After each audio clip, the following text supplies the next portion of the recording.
ఆంధ్రప్రదేశ్ ముఖ్యమంత్రి జగన్మోహన్ రెడ్డిపై ఏప్రిల్ 13న జరిగిన గులకరాయి దాడికి సంబంధించి వేముల సతీష్ని ఏప్రిల్ 18న అరెస్ట్ చేయడం జరిగింది. ఈ అరెస్ట్కి సంబంధించి ఇప్పుడే బెయిల్ కూడా మంజూరు అయ్యి జైలు నుంచి రిలీజ్ అయినటువంటి పరిస్థితి ఉంది. అయితే వేముల సతీష్ మనతో పాటు ఉన్నారు. అబ్బాయిని అడిగి మరిన్ని విషయాలు తెలుసుకుందాం. అసలు ఏం జరిగింది, ఏంటి అసలు ఆ రోజు నిన్ను ఎందుకు అరెస్ట్ చేయాల్సి వచ్చింది, ఆ రోజు ఏప్రిల్ 13న నైట్ 12వ తేదీ నైట్న ఏం జరిగింది, అసలు ఏంటి విషయం? మేమైతే మా ఫ్రెండ్స్ మేము ఆరుగురం మేము ఆర్చి దగ్గర కేక్ కటింగ్ చేసుకున్నాం.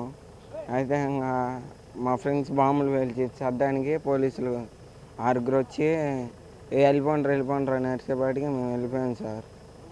తర్వాత 2 రోజుల తర్వాత పనికి వెళ్ళి వచ్చి ఇంట్లో పనుకుంటే నైట్ 11ంటికి వచ్చి గంజాయి తాగిండ్రు అని ఎవరో కేసు పెట్టారని చెప్పారు సార్. అలా అని చెప్పి ఇంటికి తీసుకొచ్చి సీఎం కేసులు ఇరికిచ్చారు సార్. ఎవరు ఇరికిచ్చారు? పోలీసు వాళ్ళే సార్.